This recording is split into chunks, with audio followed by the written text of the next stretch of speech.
There's also a hot link to the map where our offices are. So I just want to let you know, be aware of that. Okay. Okay, so If you want to just, for the record, we're live streaming, produce yourself. sure, happy to.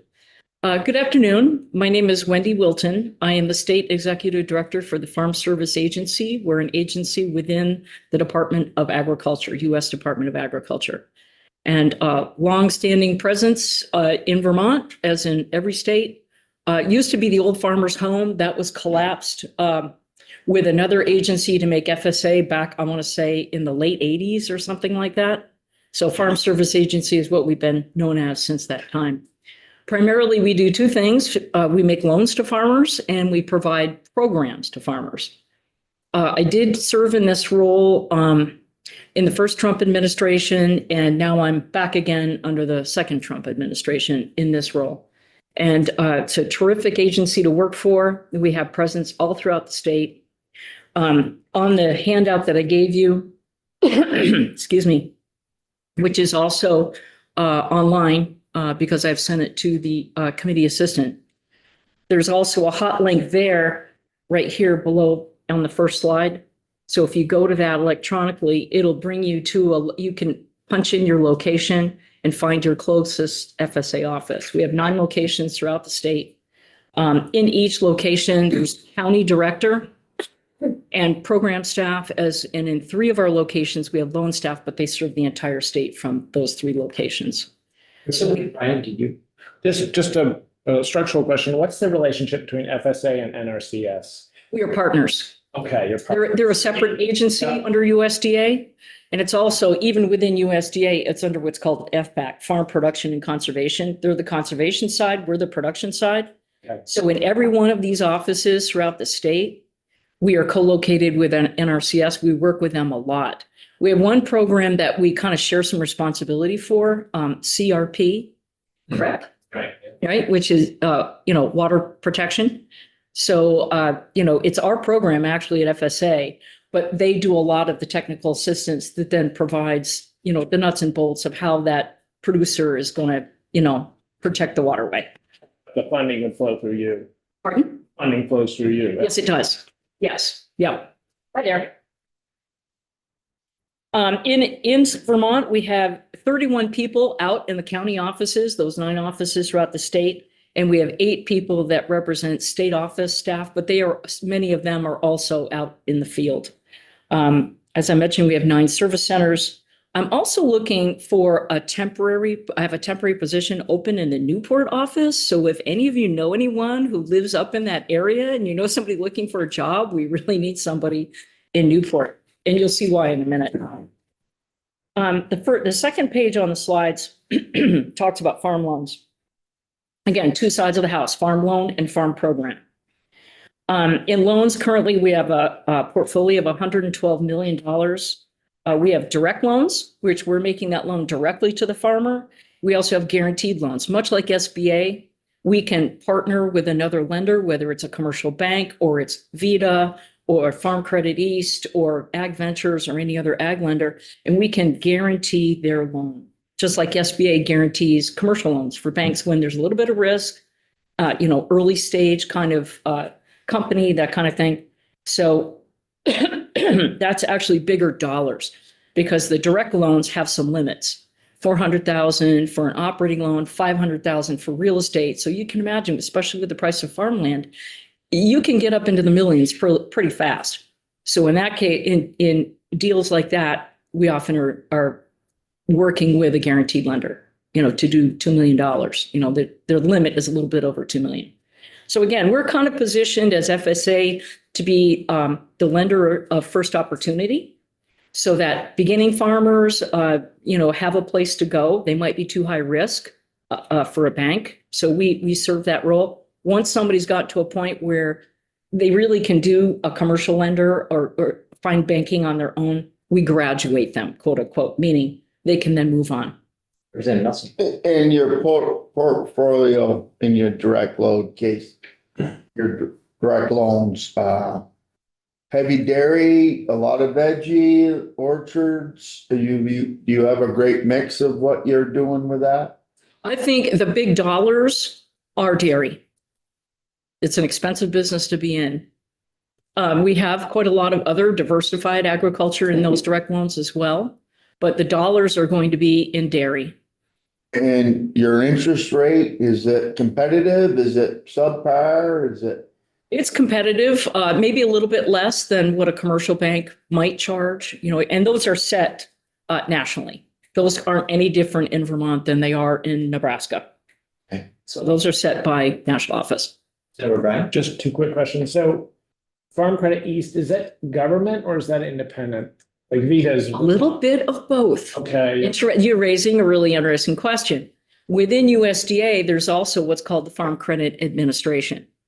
That is an oversight mechanism. They're actually regulatory over what's called the Farm Credit System, of which Farm Credit East is a division of CoBank. CoBank is one of those big ag lenders nationally that is then regulated by the Farm Credit Administration. Does that answer the question? yeah. It's kind of wild, right? No, Within FSA and within USDA, there's a lot of very interesting hybrid situations. And I'll talk about that one and that as far as FSA goes in a minute. Just the other quick question. Sort of vertical loans in the ag world. Can you loan to Agrimark, Cabot, or is it really just farmers? I would say, no, we can't, yeah, it's producers. You have to be somebody who's producing food, fiber, or fuel. Okay. Yeah. And Agrimark doesn't till any land, do they? Oh, Okay. yeah. All right. That's where it gets cut off. Yeah. Yeah. Yeah, it has to be a producer. Yeah. Okay. Our loan volume is down compared to what it was 6 or 7 years ago, and that's primarily due to the consolidation in dairy. That larger farms have bought smaller farms that were our customers for loans, and so we're down quite a bit. I think at one point we were probably about 200 million. We're down to 112. Another trend we're seeing. I was actually just at Vita yesterday because we work with them a lot, and so the trend that we're kind of seeing, and UVM Extension kind of backed this up. A lot of the younger farmers that are going to diversified farms or vegetable farms, they're kind of risk averse. They really don't want to borrow, but even then their borrowing needs are a little bit smaller as well. So we're seeing that as a trend. We also have the ability to make emergency loans, and that's going to get some use, I believe, because of the drought. There's some farmers that are running out of feed right now, which is a real problem. So we are able to make, as a result of the drought, we did get a secretarial designation on the 2025 drought, which triggers the emergency loan. So a farmer can come to us, get an emergency loan, buy some feed. We also have some programs that can be applied to disaster, including drought, that will help them either repay that loan or pay it off, or give them a little bit more income. They could use the proceeds of the loan to purchase feed. Yes. And then if they have program income, they could then pay the loan off. So hopefully we get them from point A to point B, right? Our delinquency rate at 2.2% based on dollars for our direct loans. Honestly, I did work in banking many, many years ago. Even in a commercial portfolio, a 2% delinquency rate is, pretty good, or at least it was then. So when you think about the risk of agriculture, our portfolio doesn't look too bad. And on the guaranteed loans, it's even less, because there's really two entities sort of underwriting that loan and servicing that loan. It's FSA and it's the lender, whether it's Vita, Farm Credit East, whoever it is. So, Wendy, do you offer insurance or loans to buy insurance? Like anything, or DMC, those sort of things. Right. DMC is one of our programs. We'll Yeah. talk about that in a second. There's also NAP, which is a crop insurance of a sort that a lot of vegetable producers use. And then there's also RMA, which is another agency under USDA, which offers like a whole farm insurance program. Okay. So there's a lot there. Not all of it is ours. On the third page, now we're going to talk about programs. When I first came to FSA, I was like, I worked in banking. I know what loans are. Okay, I understand that world. What are programs? And so I had the program specialist come and say, can you tell me in 15 minutes, what are programs? And it's really all about financial support, whether it is price support, whether it is a form of insurance like NAP, or whether it's disaster assistance. So we've got all three of those. But what's been most important to Vermont producers, if you look on that page, as of today, because I looked at all these numbers on my dashboard yesterday, we're almost at $43 million being paid out to producers just in the last couple of years for the 23, the 24 flood, a little bit on the drought, but it's mostly the floods. And most important, Sorry, Representative Nelson had his arm up. Yeah. oh, I'm sorry. So in the dairy farming world yesterday, money hit the checking accounts. Was that, and I think the boys told me that was for LDP, ELRP, the very last one. ELRP. Yep. And is that the 30 million, 31 million that the Agency of Agriculture has been waiting for, or is that a different? You know, Is- the 23, 24. That is, it's on the next page, actually, the American Relief Act of 2025, $30 billion nationally. It's part of that. And so far, we've done 32 million, and I have another county office that has yet to execute their payments and a few more, I think, from Newport. So I think we could be looking at 40 million on that, possibly. Okay, so that's not the 31 million that is part of the 200 and was it $212 million that was going to 7 states? Oh, I'll talk about that in a minute. That's all part of the American Relief Act. That's your next page. Gotcha. It's awful, right? You all speak in 3 and 4 letter words that just don't make sense. And Hey, that's any agency in federal government. Believe me, when I first started, I had like this glossary of all of the acronyms and what they meant. But I mean, the key picture here is that there are a number of standing programs which start, I think ECAP actually was an ad hoc, but some of these others are standing programs that when disasters strike, we can apply. The two on the bottom, the supplemental disaster programs, SDRP and ELRP, were part of a congressional act from 2025, and that's on the next page. The numbers above that, those aren't loan paid, loan, No, it's all this is grants or payments. payments. Yeah. Payments. Yep. Yep. So, new FSA programs. Well, let's talk about the second one here first, which is the American Relief Act of 2025, which was a $30 billion total funding passed by Congress. Mhm. And this was in response to out in the Southwest, there were terrible droughts and horrible stuff happening there. And then we had the floods in the Northeast and in other places. So there were three big components of that act. One is ELRP, emergency livestock, which I'm saying here, we may get to 40 million in Vermont. So far, we've done 32 in payments. The next one, SDRP, actually has 2 phases. We've done 3.7 million on that so far. But the third one is the Small States Block Grants Program. And Mr. Representative, I think that's what you're talking about. So Vermont has been very unique in regard to this. It was all the New England states, Alaska and Hawaii, got applied for that have the ability to use these block grants. And, you know, hats off to our Agency of Agriculture because they reached out to FSA and said, can we work together on this? Because some programs you do, if we don't do them, you're allowed to do them. And if we wanted to cover crop loss, then you couldn't do those programs. So we worked really closely with Anson Tebbett's team and working on their parameters for this block grant. I think they're pretty close to having this together. Now, the approval resides in national office, not with me, but we have worked hand in hand with them. Other New England states, their agencies or departments of agriculture have said, nope, we're going to do it all. You can't do your FSA program as a result. We'll take the crop loss because we think we can do it faster and better. Well, it turns out that's not the case. We've already put out $3.7 million in SDRP. We wouldn't be able to do SDRP if the state under their block grant had covered the crop loss because USDA looks at this. We're not going to duplicate payments on the same loss. So I think Vermont did it right is what I'm trying to tell you. Representative O'Brien? So when something like BGAP, was that then leveraging USDA dollars or was it like a reimbursement type thing through USDA? That was before me, and I don't know a lot about BGAP, but I know it was a program that the state operated. Did they get a grant from the federal government to run it, I don't perhaps? think so, but I think there was still maybe some, Reimbursement of some sort of. well, I was gonna say some Sure. ARPA money or some COVID. Yeah, okay, that would make sense. Yeah, Yeah. all right, that would have been the right time frame. So I don't know much about that, I gotta be honest, but I know it existed. I know our producers used it. What's So- what's the dollar figure on that? New England, Alaska, and Hawaii?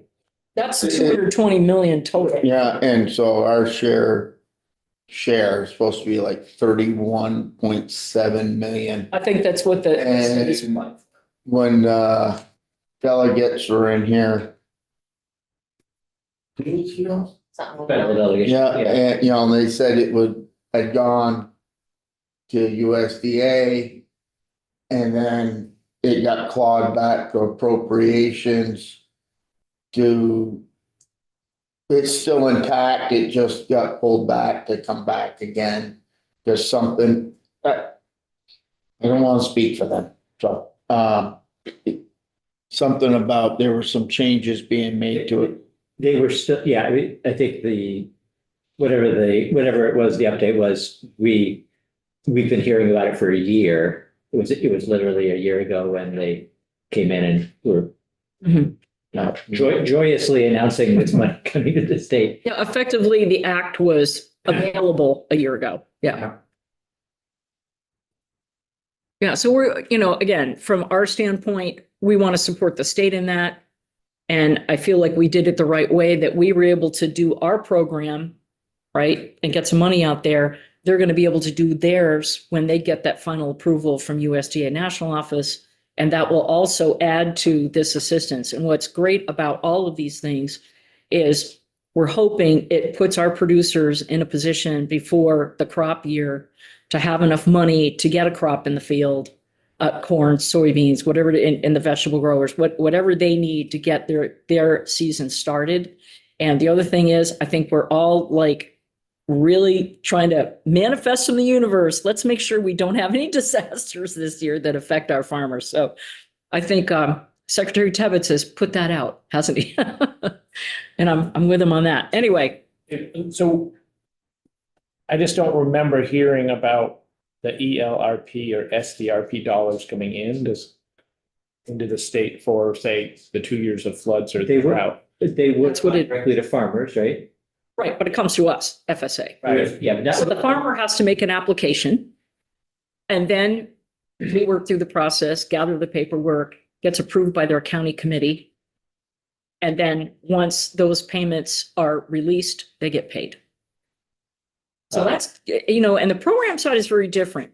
With the loan side, our loan officers have a great deal of autonomy. They take that from the application all the way through the approval, the closing, and they continue to service that account. Once a year, they have to check in with the farmer. How are you doing? If delinquencies start to occur, we accelerate that process. It's all kind of in-house, right? And on the program side, there's another layer of approval. And this is another uniqueness of FSA throughout the country, that every county office that we have, our 9 locations around the state, they have farmers elected to a board called the county committee that actually oversees the operation, including the county director and the program techs who work on the program side. So it's, they don't approve loans, but only the program. So if those county committees are looking at the information from their farmer peers, and if they say, this looks pretty good, but we need a little more information on what happened here, the loss here, how much was planted or whatever, and they can gather that information and then make the approval. If a producer is denied, they can also appeal. They can appeal to the state committee or they can appeal to the national office. So there's a very interesting governance structure. You don't need to know more than that, but it does make it interesting. I think though, just to your question, John, that I don't remember hearing about the ELRP, and maybe the agency just hadn't mentioned it, the ag agency, because But it doesn't come through them. State. These are all federal programs. Right, but for example, with our farm relief fund. Yeah, I just never remember these coming up. So if the Nelson Farm had 300 acres that were flooded in 24, could have you applied for SDRP? So was there a corn payment this year? The bushel. Fields. Yeah, Yeah, so they have all these long-standing programs. The bushel price for corn is $7 a bushel. There's no corn payment. But when the bushel price for corn gets down below the floor, there's a payment because the cost of fertilizer is this, the bushel price. is Sorry. Here, people lost money growing corn this year. And all that does is that money comes in to your accounts and it goes plop. And about the second the dust starts to settle, there's a sucking noise. And it's right back out of your account and it's going to your bankers, it's going to your seed dealers, it's going to your fertilizer companies, it's going to the grain man. And it just kind of keeps the whole wheel turning. And if you are in my world and getting the updates I'm getting from all my trade magazines, American agriculture, commercial agriculture is in the biggest world of hurt it has been in decades. yep. Don't disagree. To your point in question, John, yeah, they're like, in 2023, I got hit with frost there in Bloom. And we had crop insurance, we worked with I Larry. remember you told us in that. last, yeah. And actually, Wendy came out, Larry and a number of others, this year at our orchard. Get Matora and donuts and, but they, And that wasn't NAP, that was you. so NAP covered us. If I'm not mistaken, it would have been NAP, right, for the 2023 frost. It could have been ECP also. Yeah, I see more than 3 letter words. So. But it was, I think we got about $20,000 for our losses, which is of what we lost. It was pennies on dollar. Right, yeah. But it helps. Yeah. So it's similar to what we're trying to do at the state level with Farm Security Fund. The smaller the acres, though, the less they're really FSA is like, at least for what I saw, is, if I was Champlain Orchards, you have a lot bigger losses, but you also, it's a per acre basis that you get paid. So some of these small farms have a high value crop on small acreage, and I think FSA, I'm not no expert on it, but it seems like they have, algorithms that reflect that, but, I think the Farm Security Fund Usually is. too, does it commodity based, does it have to be corn or apples or something? Well, some programs are like crop insurance. Yes, you're insuring for certain crops. Yep. And maybe you don't insure all your crops, just ones that you really feel that you need coverage on. So that's producer's option. There are these federal programs that are super helpful, but there are definitely types of farms in our state that fall through the cracks, still, Or pennies on the dollar, so. Yes, yeah. I think we were on, just turning page 5. Actually, we're still on page 4, believe it or not, which is at the top, it says new farm programs, okay? So we talked about the American Relief Act. That's the ELRP, which we've done 32 million. SDRP, we've done 3.7 million, and the small states block grants, which is the state working with our national office. But the first one on that page was announced in December.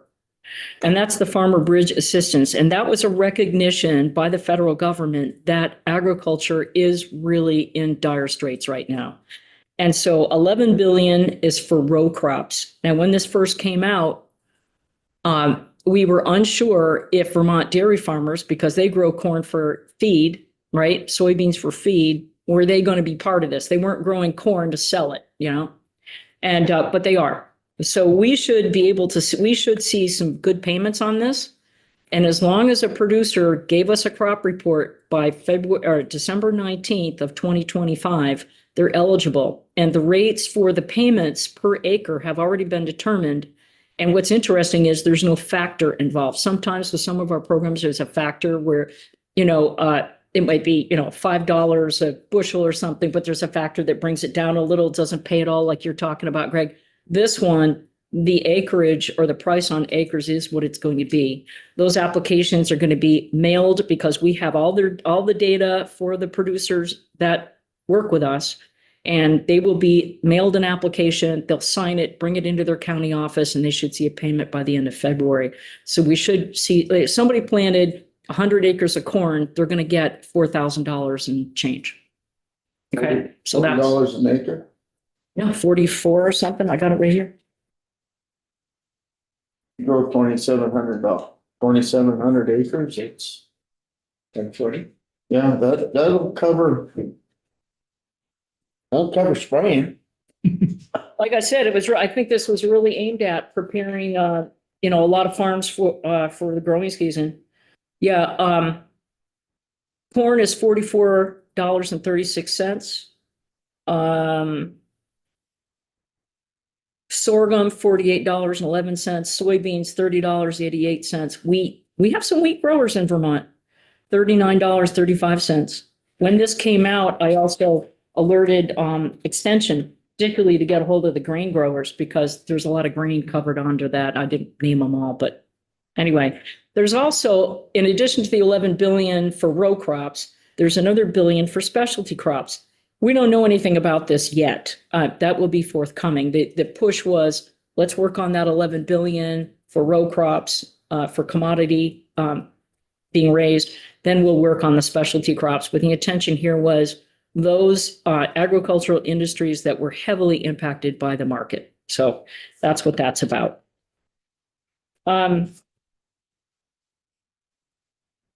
Next page, the bill that was passed last July, which the one big beautiful bill, as it's sometimes called, was almost like a mini farm bill. There was a lot, there hasn't been a farm bill since 2018. So Congress is really behind it. They're behind the 8 ball. It's supposed to be a new farm bill every 5 years. And so we're really behind. And hopefully we'll see one, maybe this year being proposed. I think Representative Glenn Thompson from Pennsylvania is working on that. But in the meantime, there were a lot of provisions in this bill that was passed in July. What really happened there was there were lots of enhancements to some key programs like ARC PLC. You mentioned that, the corn payment.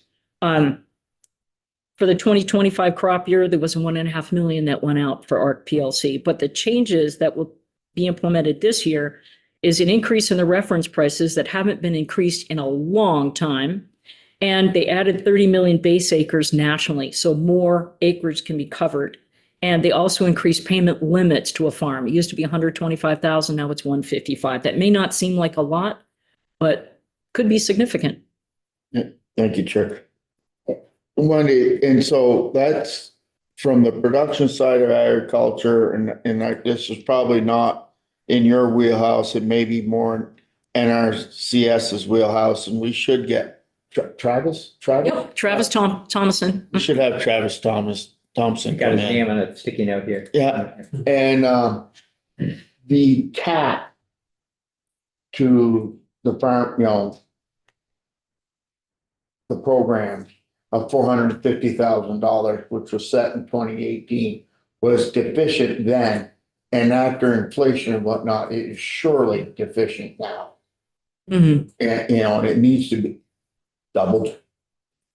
For I'm the, sure a lot of that probably needs it, but you also know that that's congressional. I realize that, but I will tell it to anyone who listens. Oh, good. I'm listening. And if you have a chance to have a beer with Secretary Rollins sometime in Washington, well, invite me down and I'll chat with her about it. That'd be great.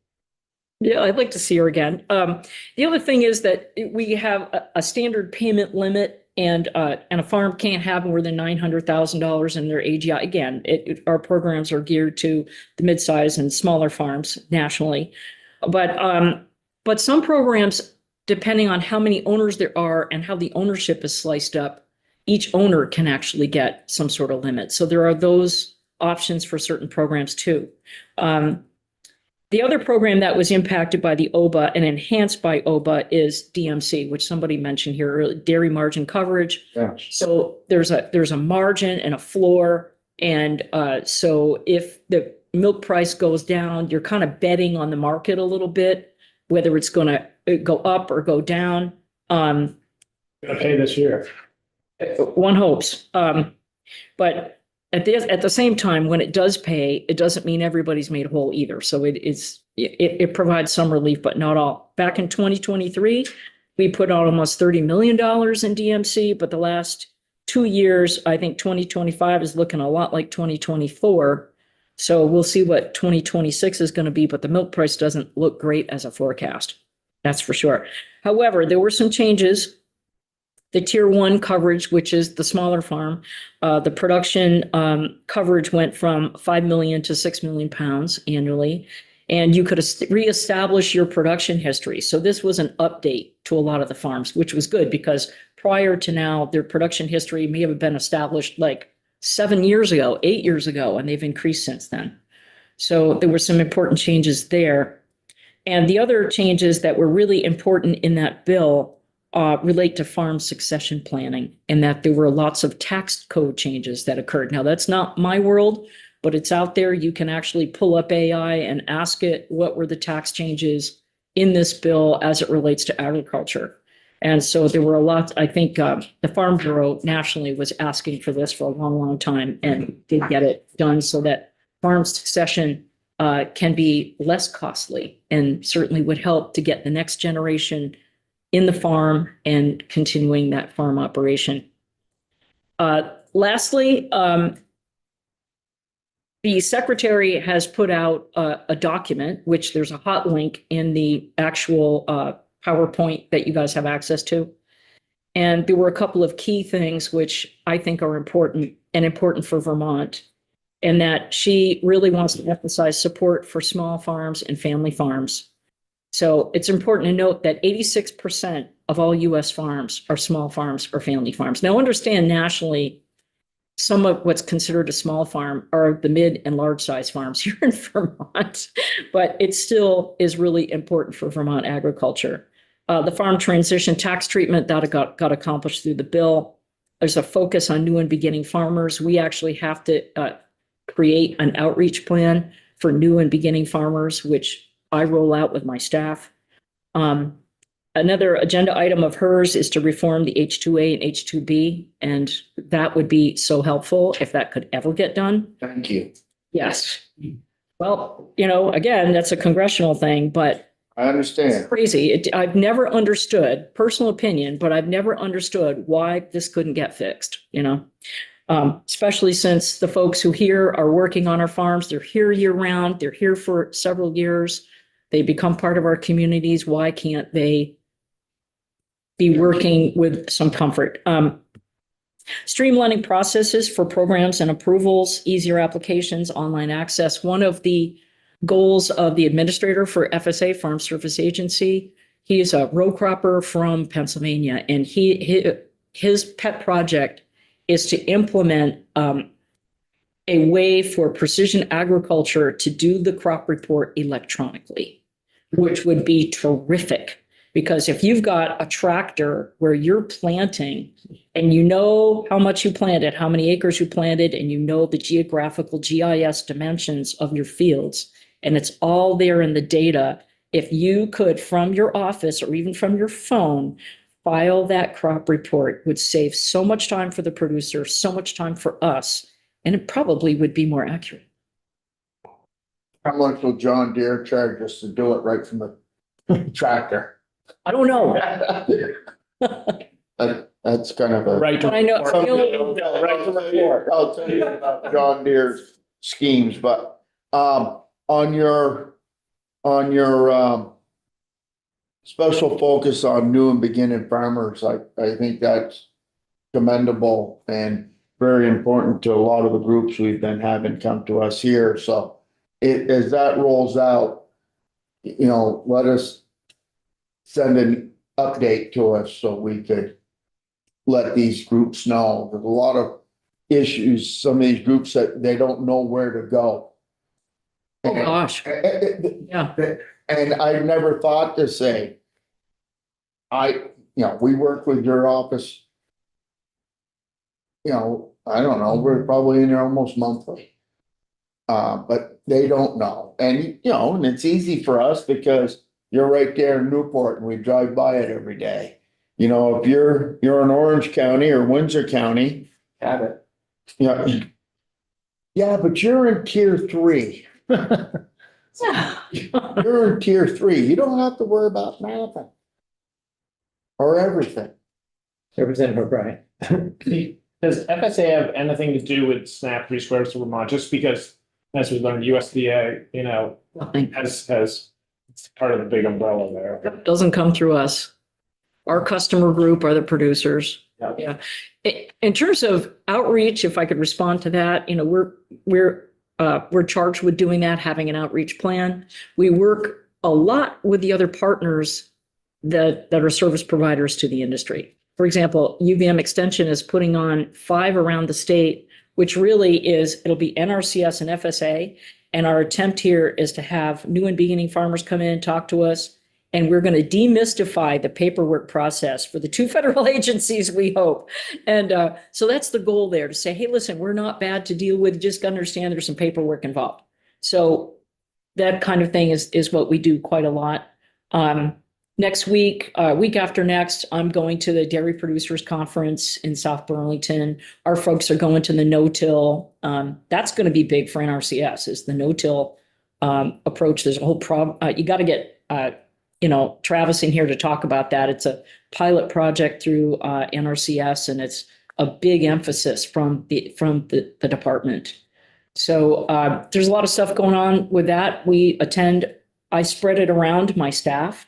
I want everybody to get an opportunity to go to these outreach events, to talk to people, pass out, our information and our cards and say, hey, come see me. So we certainly want to make it friendly and make the process easy for folks. So, but wait, that's another reason why I'm here with you today, that if you've got people, in your area that are farming, thinking about farming, they need some help, please have them call our offices. That is the first step. I was thinking 6,000 some farmers, I think, in the state, by some measure anyway. How many providers do you typically work with in a year? Not everybody wants to do business with the federal government. It's interesting. There are some farms that just don't want to because they don't want to give us a crop report, for example, or just don't feel like the programs maybe do enough for them or whatever. But I would think on the whole, if I were to try to guess a percentage, I would say the vast majority do come and form a relationship with FSA, whether it's on the loan side or the program side. For dairy, it's both. Oftentimes the vegetable farmers, as I said, some of them don't want to carry much debt. So they might be program customers, but they're not loan customers. Well, your interest rates are better than are commercially available. Just a little bit. Found it. It's a lot? Really? 2%, Oh, I didn't know it was that much of a differential. 1.5, 2, yeah, no, that's substantial. Yeah, that is. Representative O'Brien? So 2 things. Are you involved with the USDA Farm Survey census? No, that's NASDA, I think. There's a whole nother agency. Yeah, within USDA. We know who they are, but yeah. And the other one, any relationship with the conservation districts? Yes. Through CREP and CRP Okay. in our work with NRCS. Yeah. Another relationship between FSA and NRCS is eligibility. We have to determine that the farmer, when they, that original paperwork with us, who are you, Social Security number, all that kind of stuff. It's called eligibility, determining eligibility, that you're a US citizen, you have a farm, okay. That comes through us. So even if the person doesn't want to use FSA loans or programs, but they want to use NRCS, they still have to do eligibility paperwork that we actually review and sanction. Then it goes back, okay, NRCS, you're good to go.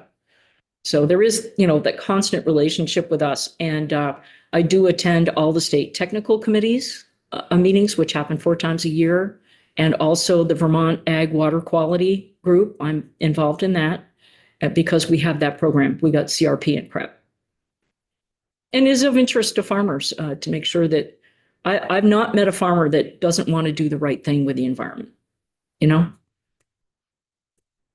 I'm sorry we didn't plan better and schedule more time for you. And It's okay. on Friday afternoon, especially, we should probably keep things rolling because we've got our next witnesses here, I think. So thank you very much for, You know where to find me. If you have questions. Thank, yeah. thank you, Wendy. This is Cider donut, you have it. It was good. Well, it wasn't just cider. I bought maple syrup from Greg. All right. Still got it in my fridge. So all good there. And they do work closely with conservation districts. They share a lot of office space Right. together. Mhm.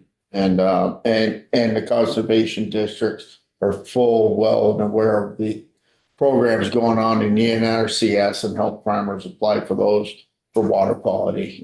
It's been really a good partnership. I think so. Yeah. For So sure. post Doge, did you lose any Vermont-based We members? lost a couple people, but we were, this was really funny. One of the people that took the DRP, a really good employee, she was training up to be a county director. And she left with the fork in the road, the DRP. And so we said, let's give her a call, see what she's doing. And she hadn't found a job. She'd been looking for one, but hadn't found one. So we were like, hey, you want to come back and be a farm loan officer trainee? And she was like, I think I do. So we got her back before the end of the fiscal year. So we Wow. acted on that. How about that? That's good. Thank So you. we weren't hurt that badly with it, but Yeah, good. other states might have been different. Yeah. Thank you. For sure. Thank you. Thank you. All right. I think we have the Director of Animal Welfare with us, possibly. Hi, Yes. Hi. please come on up. Yeah. Thank you. And then, did you bring a guest? I did. I brought Dan Batesy, who is the Deputy Commissioner for Public Safety. Hey, welcome. So, and he answers the questions I can't answer if they're DPS related or something like that, because I am still very new at this. Well, how long has it been? Relatively new anyway. Yeah, so I'm Lisa Milet. I'm the Director of Animal Welfare for Vermont, and I moved up here in May and started work then.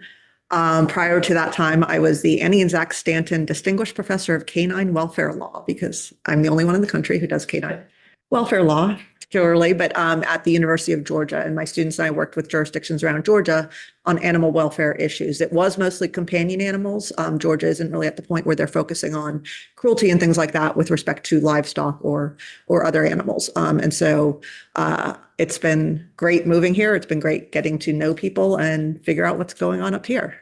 Well, thank you for making a little bit of time on a Friday afternoon to come in. And I know we're running a little bit late. We can stay a little bit late. We also don't want to keep you if you have another appointment, but appreciate whatever you can share with us. And thank you for joining us as well, Deputy Commissioner. I think we mostly just wanted to hear a little bit about what you've been doing so far in recognizing that animal welfare goes beyond the issues that we typically are thinking about here. And in fact, we were talking a little bit this morning about something that might relate to animal welfare. So it's, it comes up regularly, but there was certainly a lot of interest when your position was created, when I guess 2 years ago now, 2 sessions ago. It's been over the years, a concern. So thank you for coming and happy to have you, and anything you'd like to share would be helpful. Okay, and I actually very much appreciate that you were running late, because if I had walked in here at 1:30, I would have been carrying a wild turkey with me, and that was not really the way I wanted to make my entrance. But that has now been cleared up, and I am able to be here and focus on. This is why the Department of Public Safety needs to be good, because the only thing I know about wild turkeys is I eat them with stuffing and gravy. She's carrying them around in her car. Yes. Taking away to the State House. The game warden has now taken possession of the turkey. I am no longer in possession of the turkey, so just to clarify that. Okay. I did try taking it to Montpelier Vet, but they turned Anyway, like I said, I moved up here in May, and my initial 8 months was spent on developing a comprehensive plan to address animal welfare in Vermont, which meant spending a lot of time talking to folks in various sectors about the way things are now and why they are, because I think it's really important to nail that down before you worry about what they should be. And I focused on writing a plan. I don't know whether or not you all have seen it, but that tries to make what we have right now more efficient, given that this is not a great time to be expanding government, to be thinking about taxes and fees and things like that. Those things are not included in the report because I don't think that should be the focus right now. Instead, it's more about what can we do? How can we do more with what we have by either becoming more specialized and having expertise that can weigh in at critical times, as well as how can we maybe make some of the financial programs we have a little bit more efficient. And so that was really my focus with the report I wrote. I was going to give you a little bit of an overview of the ag animal side of things that some of it's in the report. Some of it I didn't include in the report for various reasons, but I'm happy to share here. So the current status, from what I understand, is for the most part with the commercial farms, even the family farms, the ones who are actually engaging in food markets, I don't hear many issues with those. That's not where the focus really is. With the ag animals, though, so the traditional livestock, the poultry and the horses that are on that side of things, the places where there seem to be some problems at times are with the horse industry, with homesteads. So the small farms run by people that are not part of the food stream more generally, and then the people who might have 4 cows or a flock of chickens. And a lot of the issues on the livestock and poultry side of that are with people who don't really seem to have any background in farm animals, and so they kind of have this, I don't know if they come into it thinking that it's all very simple. If you have a pasture, you can have the animals and it doesn't take more than that, or what it is. But it seems like there isn't a whole lot on the educational front for those folks, or at least not necessarily as being accessed by a lot of those folks. And they don't really know what appropriate shelter, for example, for a winter in Vermont for some goats are, and things along those lines. And so there seems to be a lack of oversight for the agriculture animals that are not in the commercial food sphere. And there doesn't seem to be a whole lot of educational opportunities for new ag owners. Yeah. I just wondered if in what you described, would you also include rescues? Because those seem to be, they're often called rescues, but they're actually border specialists. Yeah. So I actually think I would put them in domestic animal industry. They're sanctuaries a lot of the time. You do have one sanctuary that is GFAS, so it's Global Food Animal Sanctuary rated. So that's a slightly different category. But you're right, there's no oversight of rescue sanctuaries and on the pet side of things, shelters. And so there's really the Wild West in a lot of ways. And you're right, a lot of them, not a lot, some of them end up tipping over into hoarding problems. And one of the concerns with these, there's the animal welfare concerns, right? The suffering of the animals. And even if they're in the food stream, the idea is that they have a good life until, it's the end, right? That's the ideal, is that their life itself is worth living while it's happening, and then they're slaughtered and they become part of the food chain, and that's fine. So the suffering itself in these spheres is something to be concerned about. But there are actually, I had a number of people raise biosecurity type issues with these sorts of, with the sanctuaries that might not be following great protocols, with the homesteads, because avian flu can be transmitted to pigs. It's not happened wide scale yet, but there was a case of a non-commercial farm in Oregon where avian flu jumped from the birds to the pigs. And pigs, of course, can catch human flu. And so there's a question about mixing those flu types and having something that then can spread to people. And so when you're talking about, once again, the commercial farms, I think the Agency of Agriculture does a great job of oversight from what I understand, and there's a lot of concern for biosecurity in that realm. But when we talk about the homesteaders and the sanctuaries and things like that, you don't have these sorts of controls. And so I think that there's a concern there. And then in addition to the idea of diseases being able to spread between animal types in these settings, rabies would be another concern in these settings. So nationally, at least, cats, then cows, then dogs are the largest domestic animal rabies vector cases. Cows apparently get them from bats in the fields overnight, which makes sense.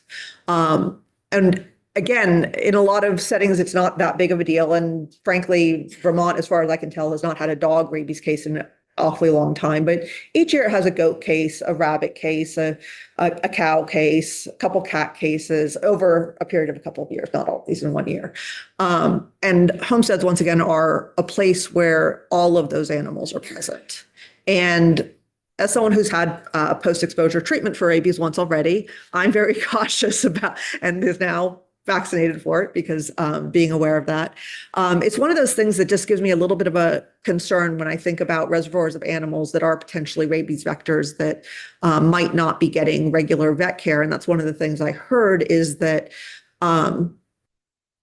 being a livestock vet in Vermont is a tough life because you're on the road a lot in order to have your clients. And so going to the larger farms and things like that makes sense because you can go spend a day and work there. And so you don't have a whole lot of driving time. But if you're thinking about trying to get vets out to homesteaders, that doesn't happen all that often. And a lot of times the homesteaders just can't get a vet to come out because there's a shortage of vets. And then it's a really high bar for the vet to travel places.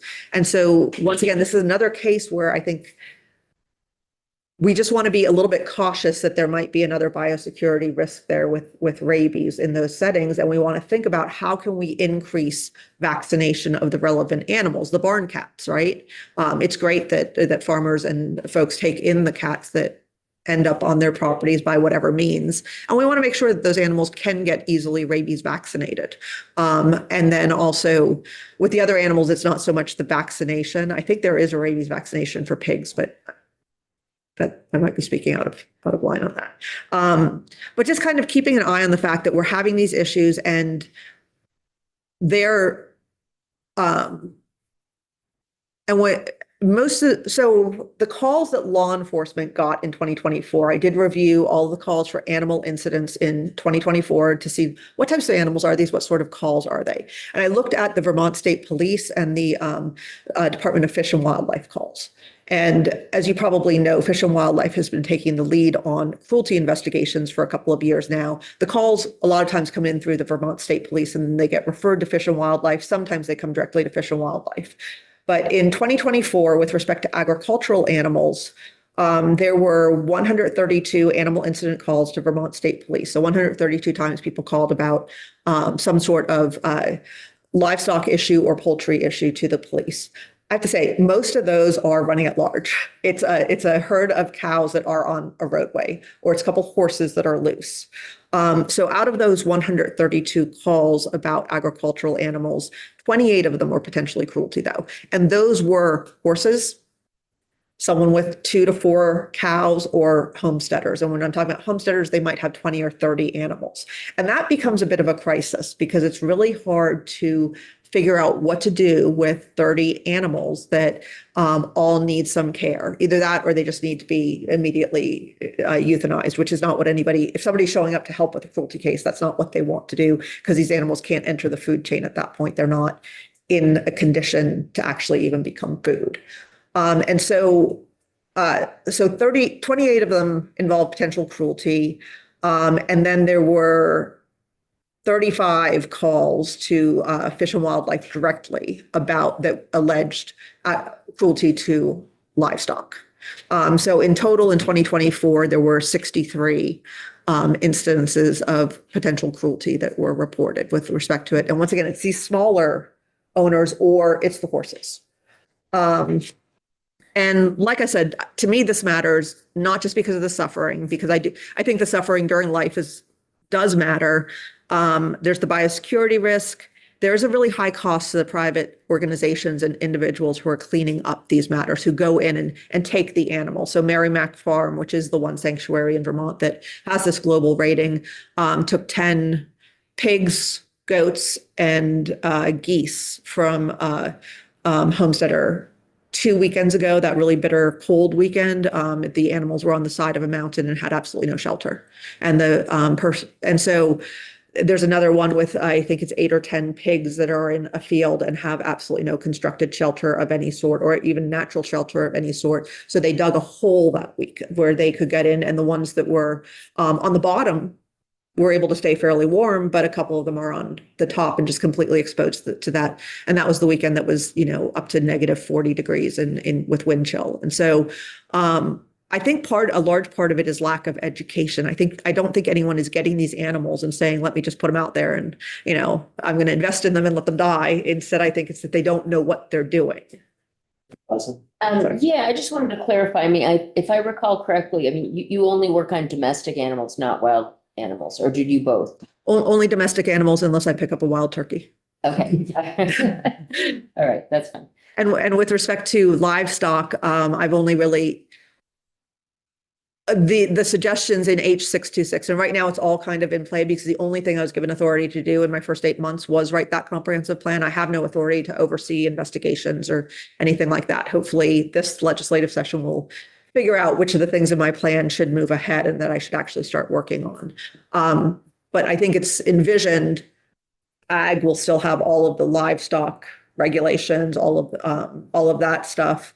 I would be looking at the domestic pet world of, the businesses and stuff to some extent, and then overseeing a cruelty response on both of those fields. Brian? Do you remember who took the horses in that celebrated Dorset case? Was that Merrimack or somebody else? No, that's actually Dorset Equine Rescue. Oh, okay. Yeah, they're great, but they're not, they are not a sanctuary and they're not farmed. And generally, a lot of times horses are not put in with livestock, which is why I refer to agricultural animals, because a lot of other people don't know what I'm talking about if I say livestock and I'm including horses. So you guys obviously would. But yeah, so the Dorset Equine Rescue. And so sanctuaries generally take animals in and they hold them for their natural lifespan. And rescues generally rehome them. So that's the distinction. So Dorset Equine Rescue took the lead on the Frisian horses. Some of them went to out-of-state places. So, and right now we're waiting a decision on whether the 35, I think, that were seized last June, whether title to those are forfeited so they can be adopted out or whether they get returned to the owner. So, Those black horses, yeah, the they're beautiful. light draft horses, yeah, they are. Yeah, they're beautiful. They are. And I mean, this is one of those things, even with all the wet weather that Vermont's been getting, a lot of the horse owners don't seem to realize their horses really need a dry place to go. Like they can be in mud a little bit of the time, but they need to dry out or their hooves. It sounds like, anyway, that does not seem universally known among horse owners, even because it hasn't been an issue before the last couple of years because there's always been dry spaces in their pastures. But with the amount of rain you all have gotten, that has changed. And so that's increasing, and those horses are expensive to rehabilitate. I think in 2024, Dorset Equine Rescue paid out $29,000 just for the animals they had that year from that particular barn. And that's one of those where that was a big business. I mean, those horses are expensive horses. It was a 100-some-acre farm, I believe, and there were over 100 horses on it. Like the money could have been there. And there could have been early warning, but it just didn't play out that way. Lisa, you should note that some of the work on seizures is ongoing in the House Judiciary or second House Judiciary bill that's now on the table. Okay. Right. Yeah. And we are trying, yes. So H578, which is in House Judiciary right now, is trying to streamline some of the processes for seizing and then disposing of seized animals so that we don't have a situation where 35 horses are seized in June and it's February and we're still trying to figure out whether they go back to the owner or whether they can be disposed of. Because of course, the longer you hold these animals, the more expensive they become because you can't bring other ones in. So you have to keep caretaking for these ones that could otherwise be rehomed. I expect we're going to have a drive-through on that bill next week. The chair has mentioned it a couple of times and said, take a look at it. And then in the next press said, we're not quite ready yet. So I think it's almost at the point where we will see it and have a chance to weigh in on it. Representative Nelson. Thank you. Lisa, who determines if an animal's been neglected, abused or whatnot? I'm a dairy farmer and do we have a state vet now? You do, you have a state vet and an assistant state vet. Oh, good, we're fully staffed. So, do you work with them or are you working with private veterinarians? I don't know what your degree is in or. Yeah, I should have mentioned that. I'm a lawyer. So I was a tax lawyer. So when you're talking about tax stuff for farm in the last bill, I perked up actually. It's about that. But I do work some with the state vet. The way it works with livestock is that if there's an allegation of neglect or cruelty, it's going to be law enforcement, either local police, VSP, or Fish and Wildlife, who's going to do a response, but they're going to touch base with the Agency of Agriculture. And typically what I've done if I've been involved is I reach out to the state vet and I say, hey, here's a situation, here's some photos, here's a video, and this is what the other folks do. Is this normal husbandry or not? And if she says it's normal husbandry, that doesn't mean that the animals can't be seized. The law enforcement officers can still use their judgment, but I don't know of any cases where that happens. There's a great deal of deference because if it's a normal animal husbandry practice, that's excluded from cruelty. It's excluded from the definition. And so the real question is, when are you outside of that? And I got calls the other weekend, that really cold weekend, because, it could be 15 beef cattle in a large pasture and they have no buckets of water and they have no constructed shelter. And so the questions are, well, is there a stream that's open where they need to access water? So is there water that's not iced over? Well, yeah, there is. Softwood trees. Is there a windbreak? Okay, is it on? Okay, so there's a tree line along one side of the fence.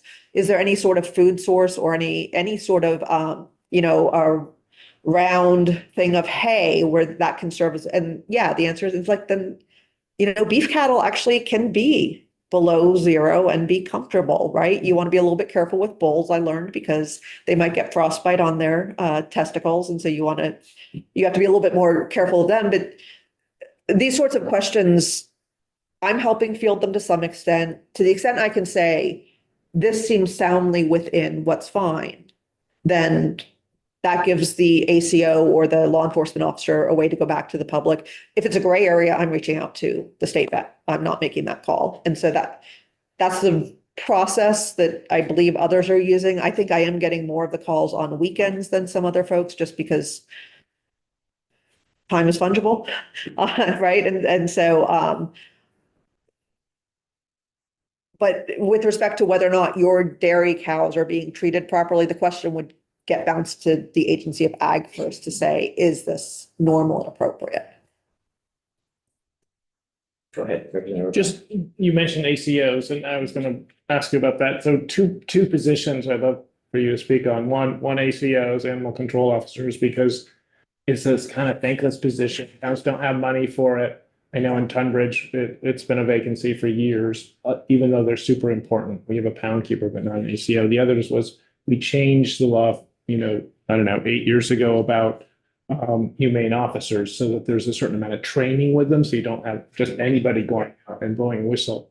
But that's maybe created a bottleneck too because of that training. The law then actually changed again 2 years ago. So animal control officers have no particular background. They're hired by municipalities, and they're generally, in a lot of places, they simply deal with the dog ordinance issues and with dog bites. And so they don't deal with cats, they don't deal with livestock, they don't deal with other animals, it just depends on what the contract with the town says.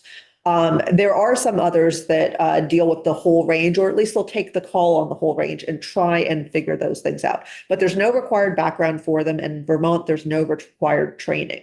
That's one of the things in my comprehensive plan I say is, like, if you all want me to develop training for animal control officers so that they have to be certified and have some amount of training, and Maine does this, like, that's one of the options on the table that that the legislature can choose and say, we want you to do this.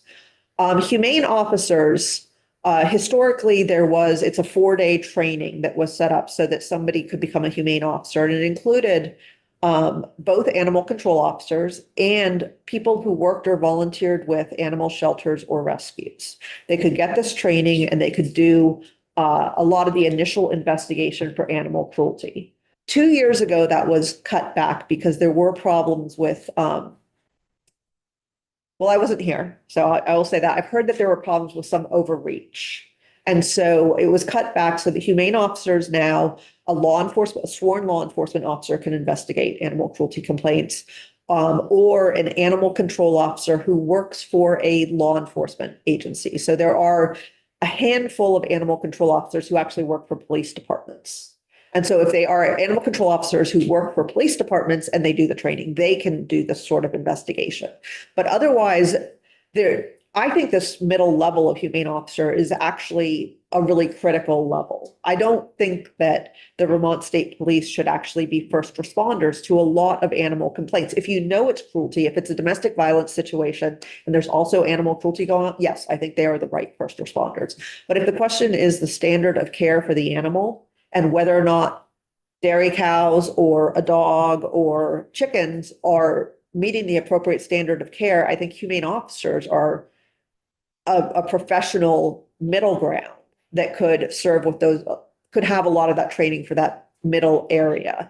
And so I'm hopeful that we can reinstate training, because when it got cut back to only being those that small category, the training's really stopped as well, just because when you only have 5 positions in the state, it's not worth setting up 32 hours of training, right? And so I'm hopeful that we could go back and sort of think through how can we expand this pool of humane officers, because I do think that they are a critical component in this, between the sort of dog catcher level and the sworn law enforcement level. And VSP and other sort of municipal law enforcement, do they get special animal training? They get a little bit. So new police academy graduates get I thought it was 3 hours. So my report says 3 hours. It's a 4-hour course on animal cruelty investigations, but 4 hours is not much. And so it covers basics of cat and dog type things and what the cruelty statute says and how you seize animals, but it doesn't go into it doesn't have time at this point to go into any livestock issues. And it doesn't go into, for example, when I did training classes in Georgia, I would make sure there was a session on Fourth Amendment search and seizure in animal cases, because there are some particularities, because the dog might be in the backyard and things that, a lot of times officers aren't as well versed on what their options are. And so those things don't really get covered. I've started talking with a couple of the folks. So Era McDonald from Mary Mac Farm Sanctuary, who does a lot of livestock stuff, Jen Stroud from Dorset Equine Rescue, Joanne Denson, who used to be with Humane World, about offering a really standards of care, nuts and bolts training for Fish and Wildlife and any other sworn officers who would want to take it, where they can just get the nitty gritty about just body condition scores, what that term means, how you would even start to assess it in an animal. Basically, you have to touch them, not drive by. But you have to have your body, because you don't really know with a lot of animals because they've got too much hair, right? And just giving them 1-page cheat sheets by type of animal. And so it could be beef cattle in the winter, right? And so they know I can just pull this up on my phone, or I have this sheet where I can just say, these are the things they need. If they have those things, then I'm not going to worry. If they don't have those things, I'm not sure about those things, I'm going to call ag. So a decision tree type sheet. And so we've started working on those sorts of things. And they're kind of particular, because beef cattle are going to be different than dairy cattle, right? And winter is going to be different than summer. And so it's got to be somewhat particularized. But I think that we can come up with advanced training for the folks who are interested in this, to give them checklists and things like that, so they can better quickly assess the situation. Because I know that there are a couple of situations that law enforcement is getting a lot of calls about for whatever reason. I don't know if it's the particular people who notice the situation, or if it's the location where a lot of people can drive by and see it and question it. But there seem to be hot spots of this particular pasture is getting a lot of calls. And it's really helpful to be able to say, for the law enforcement to be able to go back to the person who's complaining and say, look, these are the criteria, and they have each of these things. And so even though you think, I'm going to use a beef cattle again, because that did just come up, even though you think that beef cattle look like they would be cold in this weather, this is appropriate for them. Representative Basil. Yeah, I have a question. So, in terms of animal welfare, I'm aware of a situation. My son actually adopted his dog from Georgia. And the way that he got it is that the owner of the dog was arrested. And the dog that he adopted and two other dogs were locked inside the man's house for a month until finally the neighbors saw it and called it, and then somebody broke in to like get them out. So I guess I'm wondering, like, that can't be the only time that's happened. I'm wondering, is there any kind of routine protocol where the police will go and check someone's house, or when they ask people that are going to be arrested, like how could we prevent this? Because it's so horrible. Like, one of the dogs died. The other, it was a very bad situation, but I'm quite sure there must be others like it. I mean, I think that right now, I don't know that there is a standard protocol for something like that. I can't say there isn't. I don't know of one. And the same thing happens with hospitalizations and Yeah. with institutionalizations. And so in each of those circumstances, the owner's not away from their animal voluntarily, but they are away from them, and they might not be in a position to communicate about that animal. Yeah. And so that, I think that that's another one where it can be protocols. If somebody is getting arrested, I know in Athens, Georgia, where I was, police would just call animal control. They would call the online hotline for animal control, and an officer would meet them, for example, if they were doing a traffic stop and they were arresting someone for a DUI and there's a dog in the car. But the routine checks, especially in the rural areas, in the more populated areas, a lot of times people will hear them more quickly, right? But especially in the rural areas, I think that's a really good point, that making sure that that's part of the just standard protocol of when somebody is in one of those situations, the question gets asked. Because that, a lot of times, that's all it takes, is asking the question. And you're right, it's not the only time. I worked on cruelty cases in Athens, Clarke County, where I was, which has about 130,000 people. So it's a small city for Georgia, but it's got a fairly decent population. And we had those things coming up in Athens. Evictions are another time that there's animals left behind that aren't necessarily immediately discovered. Landlords don't necessarily go in on day one to find out what's going on there. And there's an ambiguity right now. If there are animals left behind, what can a landlord do? You could guess that the animals are abandoned if they were left behind when the person left the property. The problem was property title is sticky. And so you want to make sure that you clear title in an appropriate way. I was a property professor. So, and just assuming an animal is abandoned is not enough to make sure that that next adopter of the animal is actually getting good title. It's just like if you find a car by the side of the road, you're not just going to presume it's abandoned, because you have to clear title, but animals have that same title. And so I think there's a lot of situations like this. And one thing I've spoken with some folks about is I'd be interested in having a hotline even for landlords when they know an eviction's coming up of a tenant that has animals, that they can give a heads up that, hey, this tenant has animals.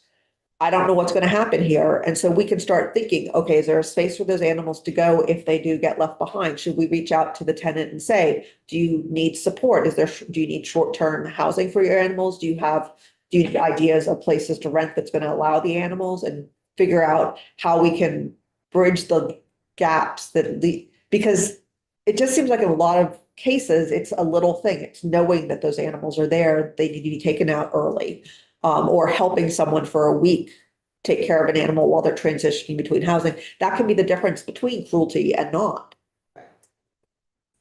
Representative Bryan. Do you have a Rolodex of places for animals to go? Because I was just thinking, like, in my district, there was a drug raid, there were 9 people arrested. They had 3 rocket propelled grenade launchers and 17 pugs. I'd take So where do the pugs go in that case? I would take the RPGs. The answer turns on whether those pugs get surrendered by the owner, where the owner says, fine, I'll sign them over, or whether they're seized. And H578 is trying to deal with the case where animals are seized, because right now there are not good places. Vermont does not have municipal shelters. There's no state-run facility that is obligated to take animals. So if animals need a place to go, it means reaching out to private organizations and saying, can you help? And the private organizations can say no. And for about the last 10 years, for the most part, if you're talking about a seizure of more than 3 or 4 dogs or cats, the answer has been no, because there has not been a very streamlined process for getting title. And so those animals, if they say yes to seized animals, they might have to hold them for 6 months, 8 months, a year and a half. And you can imagine all of the problems that come up, not just financial, but just physically holding animals in kennels that long create a lot of problems. And so that's what H 578 is trying to deal with, is a more streamlined process for that. So if the animals are seized, if the owners won't give up ownership, I don't know. I don't have a good answer for that. And right now, animals are being left in homes where we know they are being mistreated because there is nowhere for them to go and the owners will not surrender them. And that's not a good situation.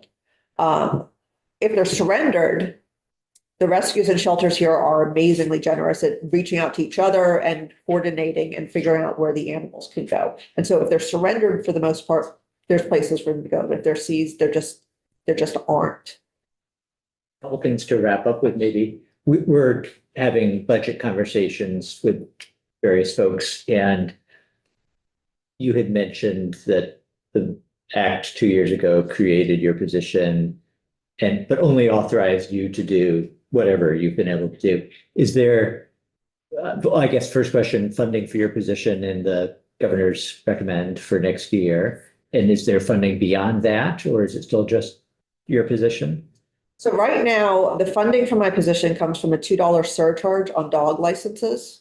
And so, and it is about $30,000 a year less than what is required for my position between salary, benefits, and the mileage, whatever the miscellaneous things are. So DPS that's just coming out of their general budget. There's no line item for me in the governor's budget. So the question is, how can we figure out ways that don't involve a general fund appropriation, don't involve another dollar fee, because that's adds up, doesn't involve taxes. How can we fund my position as well as find bits to fund the other work that needs to be done? So right now, 3/4 of me is funded.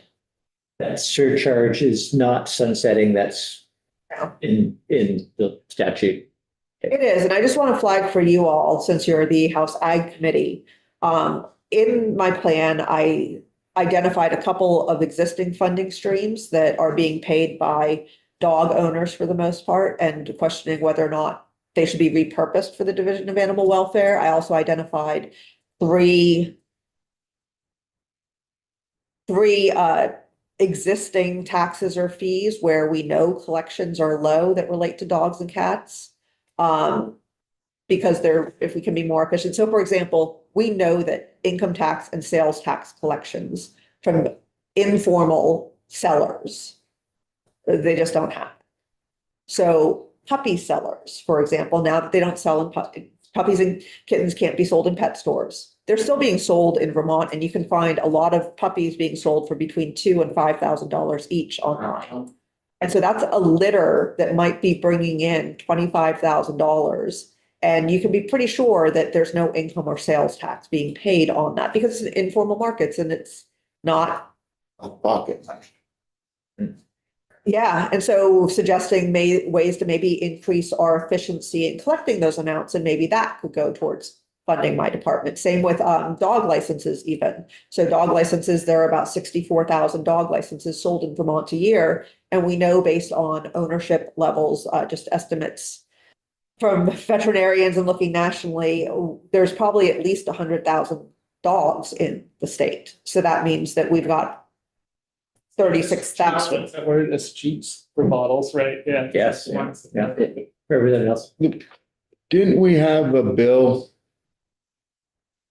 Or we heard about a bill last year that would tie, when you get your dog's rabies vaccinated, the veterinarian sends record right to the town clerk, so the town clerk's notified Yeah, that there's that's my bill. that.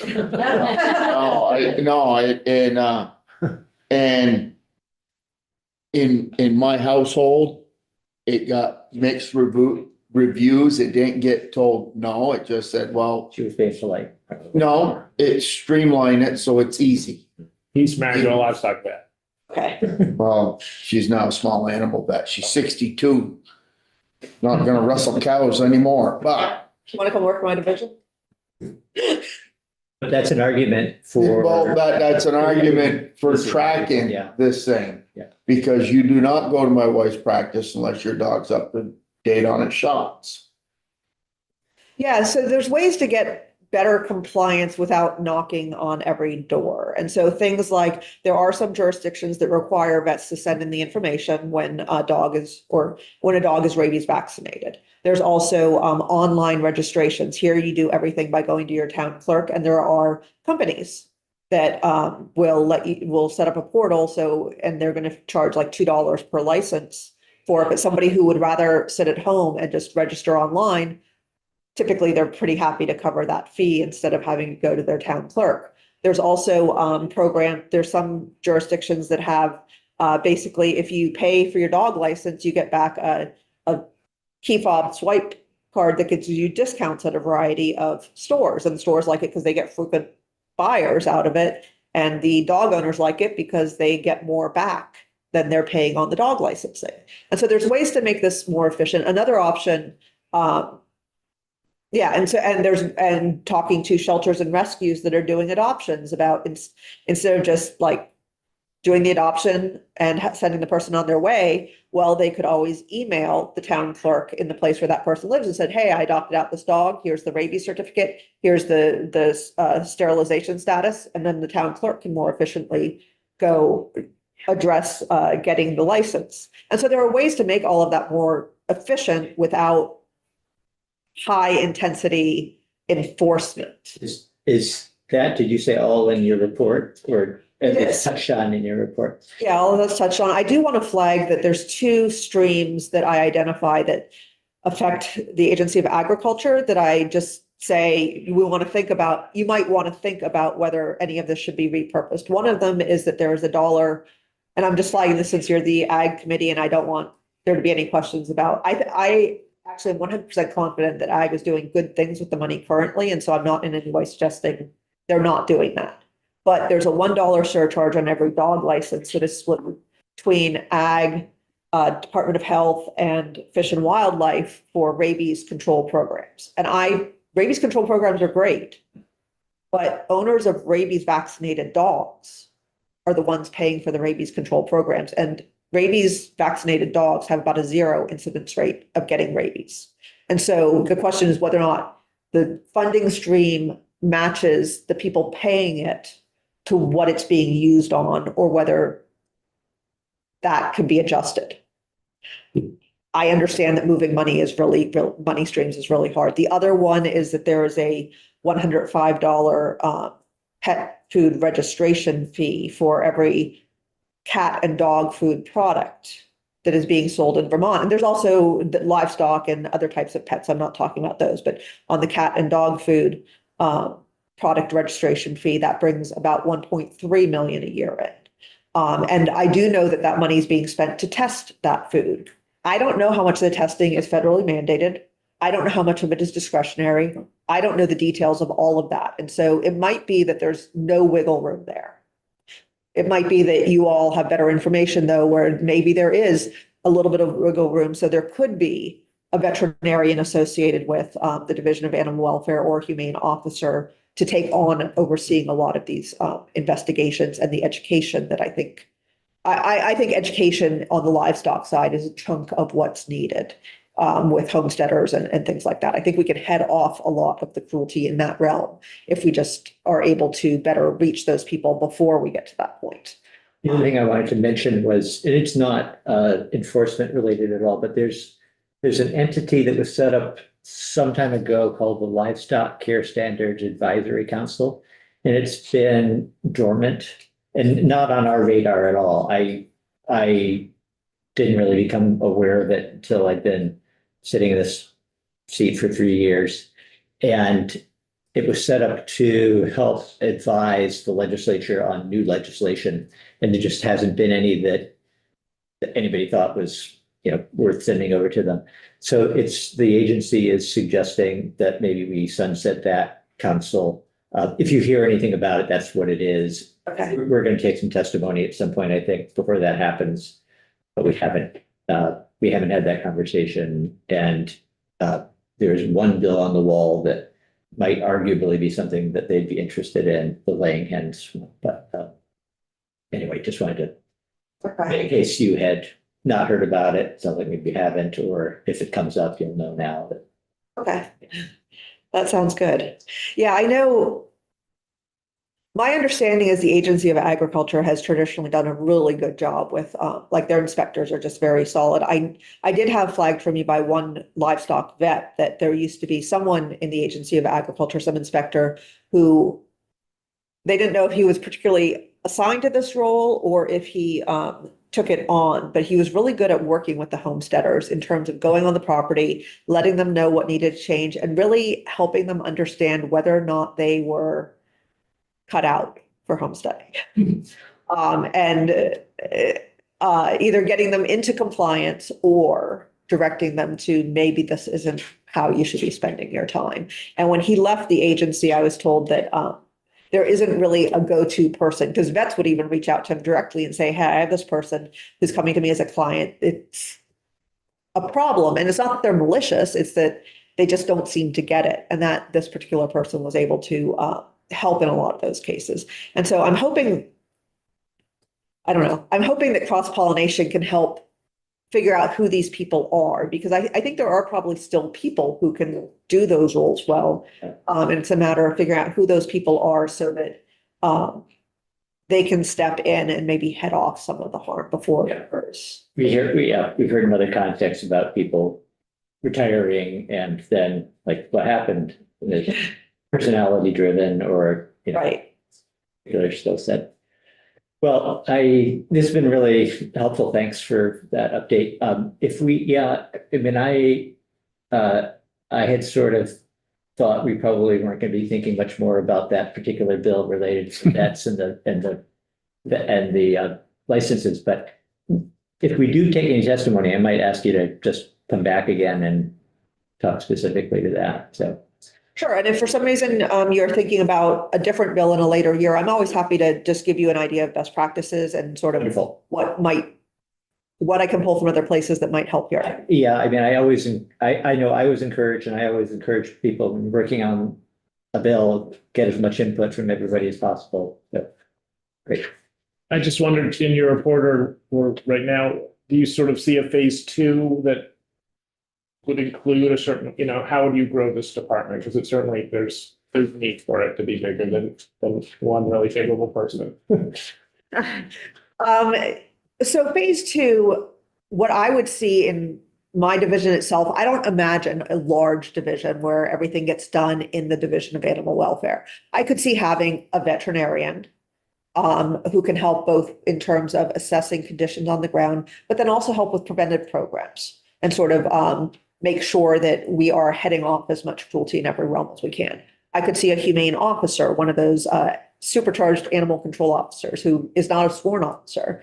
And I could see contracting with existing sworn officers who might be interested in helping on these cases and be willing to do on an overtime basis or splitting a position. I don't think that the division itself right now needs to be any larger than that. And then I envision developing animal crimes response units, regional ones, where people are working on their everyday life, but when there is a case in Caledonia County, that animal crimes response unit would step in, and that would have a couple of sworn law enforcement officers interested in this area and well-trained. It would have a humane officer, veterinarian, human support staff, because a lot of times, a lot of the issues with animals are about human vulnerabilities, almost more than the animals themselves. And so we need to have the mental health support. We need to have the educational support, and then a rescue or shelter contact that can help with if animals are being surrendered or need to be seized. That person can do a good job of parceling them out and figuring out where they can go. And so that's my vision, is to get to this point where we've got these these response units out there that are working on their everyday life until we have to call them into action. And I would love to have a working group over the next 6 months or so to figure out how we get there, like what sort of financial arrangements make sense, who's interested in participating, how we can set these up. So that's really my vision for a lot of this, with lots of preventive programs on the side. I had a series of pop-up vet care clinics in neighborhoods in Athens, Georgia, where we had the highest intake of socially and physically neglected dogs at the local shelter. So we would go in on weekends. My law students and I would talk to the owners about laws and best practices for caring for animals, where while I had a vet team and vet students from the vet school there who would actually provide free vet care to the owners, or we would transition then to a model where we would tell them what this cost us and say, look, the supplies your dog is getting cost us $45. So we're asking if you can pay that much, or, as much of it as you can, that will help make this sustainable. And we ended up getting about 98% of our product cost back with that conversation. We tried a lot of conversations till we settled on that one. But I could see doing things like that here in the areas where it's identified that, hey, we've got a population. It's really a veterinary desert. There's no vet clinics near here, so people can't even drive their animals realistically to a vet. And we just need to take supplies in, spend a weekend, and provide this basic care, because once again, if you get the vaccinations in them, if you get the dewormings in them, you can head off a lot of the issues over the next year. At some point, they're going to deteriorate with age, but with a normal, healthy animal, if you just do that basic prevention, you're going to be fine going forward. And so it can be the same thing with homesteaders, with having teams that can go on to farms and help with, okay, so your chicken has a problem with weak legs, that's a mineral deficiency, because a lot of times people don't even know on that level what they're doing with their poultry and livestock, and be able to spot the issues before they're real ones and give people the knowledge they need to sort of prevent these going forward. So those are the sorts of things I'd love to be doing over the next.